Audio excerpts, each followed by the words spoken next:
দশম শ্রেণীর সকল ছাত্রছাত্রীদের আমার চ্যানেলে স্বাগত। আমি জানি দরজায় করানো হচ্ছে টেস্ট পরীক্ষা, সিলেবাসের পাহাড়, সময়ের অভাব, কোনটা পড়বো কোনটা ছাড়বো এই চিন্তা মাথার মধ্যে দিনরাত ঘুরপাক খাচ্ছে, আর তার সাথে বাড়ছে টেনশন, তাই তো? কিন্তু আর কোনো চিন্তা নয়, মাথার থেকে সব টেনশন ঝেড়ে ফেলে দাও, কারণ আজকের ভিডিওটা শুধুমাত্র তোমাদের জন্যই আমি তৈরি করেছি। পরীক্ষায় কমন পাওয়ার সম্ভাবনা সবচেয়ে বেশি এরকম প্রশ্নগুলির উত্তর সহজ ভাষায় আমি এখানে দিয়েছি, যাতে তোমরা খুব ভালোভাবে বুঝতে পারো এবং মনে রাখতে পারো।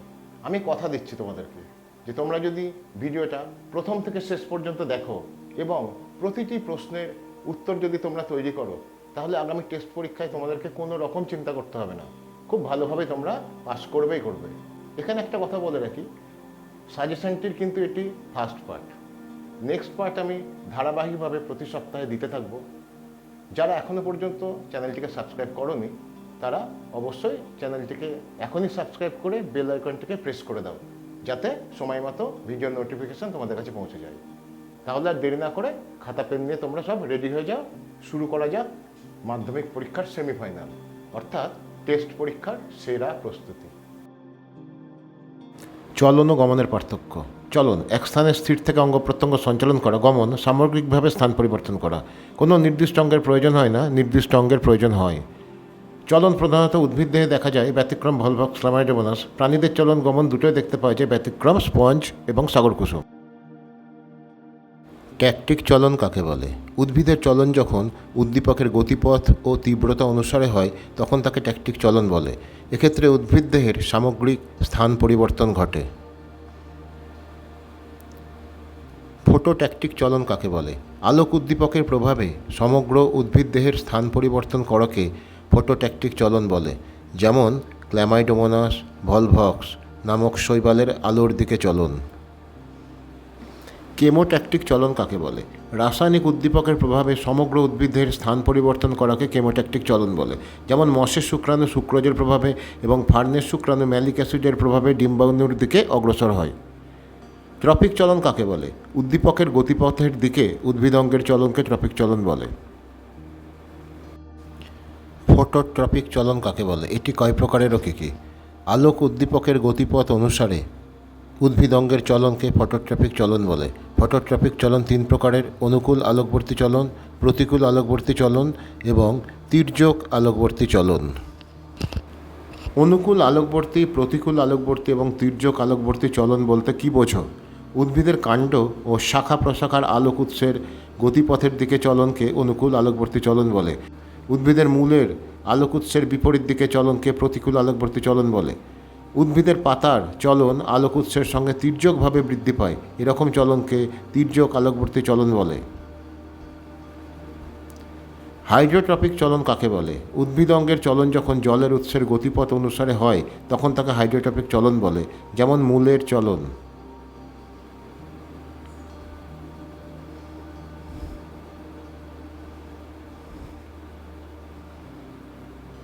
জিওট্রপিক চলন কাকে বলে? উদ্ভিদ অঙ্গের চলন যখন অভিকর্ষের গতিপথ অনুসারে হয়, তখন তাকে জিওট্রপিক চলন বলে। যেমন মূলের চলন।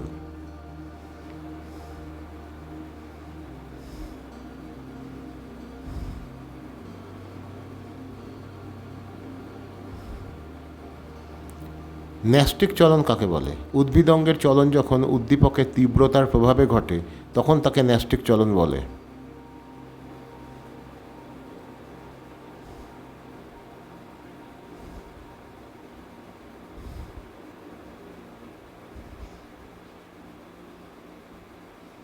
ফোটোন্যাস্টিক চলন কাকে বলে? উদ্ভিদ অঙ্গের চলন যখন আলোর তীব্রতার দ্বারা নিয়ন্ত্রিত হয়, তখন তাকে ফোটোন্যাস্টিক চলন বলে। যেমন পদ্ম, সূর্যমুখী ফুল আলোর তীব্রতায় ফোটে, আবার কম আলোতে মুদে যায়।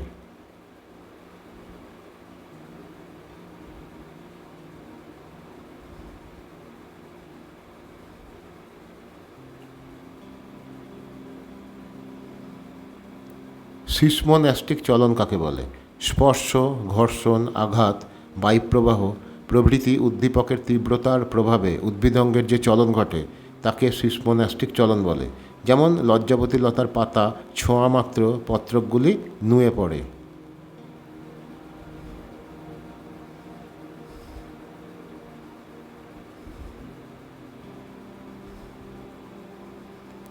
কেমোন্যাস্টিক চলন কাকে বলে? রাসায়নিক পদার্থের তীব্রতার প্রভাবে উদ্ভিদ অঙ্গের যে চলন ঘটে তাকে কেমোন্যাস্টিক চলন বলে। যেমন সূর্য শিশিরের পাতার কর্ষিকাগুলি পতঙ্গের সংস্পর্শে এলেই বেঁকে গিয়ে পতঙ্গকে আবদ্ধ করে।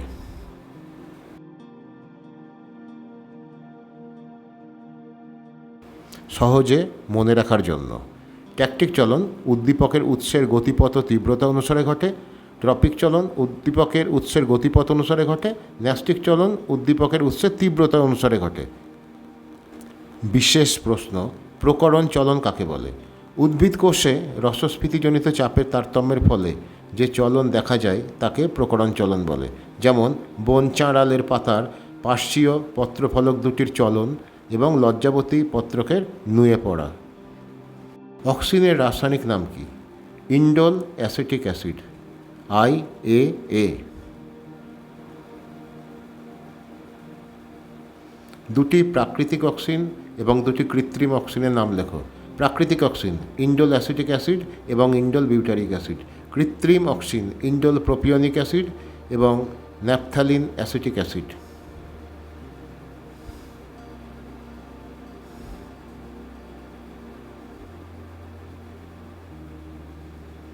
অগ্রস্ত প্রকটতা কাকে বলে? অক্সিনের প্রভাবে অগ্রমুকুল কাক্ষিক মুকুলের বৃদ্ধিতে বাধা দেয়। অগ্রমুকুল কেটে বাদ দিলে কাক্ষিক মুকুলের বৃদ্ধি ঘটে। এই ঘটনাকেই অগ্রস্ত প্রকটতা বলে।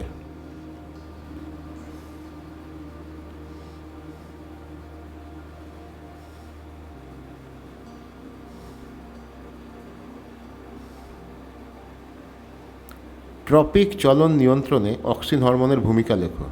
উদ্ভিদের কাণ্ডে অক্সিন আলোর বিপরীত দিকে বেশি মাত্রায় সঞ্চিত হয়ে ওই অঞ্চলের কোষগুলির দ্রুত বৃদ্ধি ঘটায়। ফলে উদ্ভিদের কাণ্ড আলোর উৎসের দিকে বেঁকে যায়।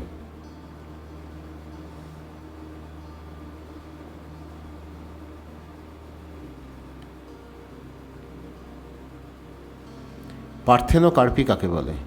অক্সিনের প্রভাবে নিষেক ছাড়া বীজবিহীন ফল সৃষ্টি হওয়ার ঘটনাকে পার্থেনোকার্পি বলে। জিববারেলিন হরমোনের রাসায়নিক নাম ও এর দুটি কাজ লেখো। জিববারেলিনের রাসায়নিক নাম জিববারেলিক অ্যাসিড। এর কাজ হলো মুকুল ও বীজের সুপ্তাবস্থা ভঙ্গ করা এবং পর্বমধ্যের দৈর্ঘ্য বৃদ্ধি ঘটানো।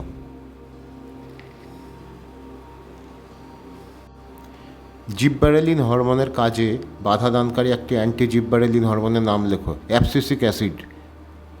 একটি নাইট্রোজেনবিহীন উদ্ভিদ হরমোনের নাম লেখো। নাইট্রোজেনবিহীন উদ্ভিদ হরমোনের নাম জিববারেলিন। সাইটোকাইনিন হরমোনের উৎসগুলি লেখো। সাইটোকাইনিন ফল ও শস্যে উৎপন্ন হয়। এছাড়াও ডাবের জলে, টমেটোর রসে এবং ভুট্টার শস্যে অধিক পরিমাণে পাওয়া যায়।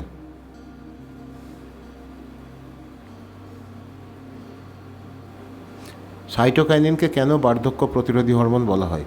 সাইটোকাইনিন উদ্ভিদের পত্রমোচন বিলম্বিত করে এবং পাতার ক্লোরোফিল নষ্ট হওয়াকে রোধ করে। ফলে গাছ অনেক দিন সবুজ থাকে। এই জন্য সাইটোকাইনিনকে বার্ধক্য প্রতিরোধী হরমোন বলা হয়। অপরিণত ফলের মোচনরোধী এবং আগাছানাশক একটি কৃত্রিম অক্সিনের নাম লেখো। 2,4-D 2,4-ডাইক্লোরোফেনক্সি acetic acid. বীজবিহীন ফল উৎপন্নকারী দুটি কৃত্রিম অক্সিনের নাম লেখো। NAA ন্যাপথক্সি অ্যাসিটিক অ্যাসিড এবং IBA ইন্ডোল বিউটারিক অ্যাসিড।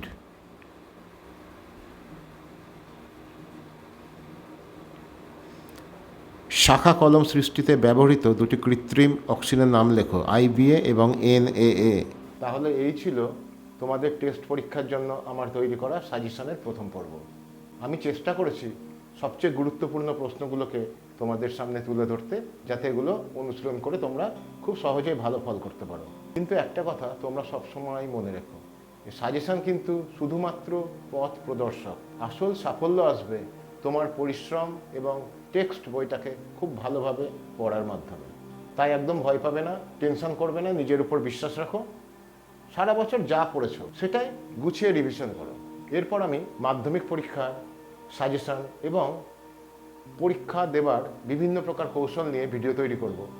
তাই যারা এখনও পর্যন্ত চ্যানেলটিকে সাবস্ক্রাইব করোনি তারা এখনই চ্যানেলটিকে সাবস্ক্রাইব করে বেল আইকনটিকে প্রেস করে দিও, যাতে আগামী দিনের ভিডিওগুলো তোমাদের কোনোভাবে মিস না হয়। তোমাদের টেস্ট পরীক্ষার জন্য রইল আগাম শুভেচ্ছা। তোমরা সকলেই ভালো থেকো, দেখা হবে আবার আগামী সপ্তাহে।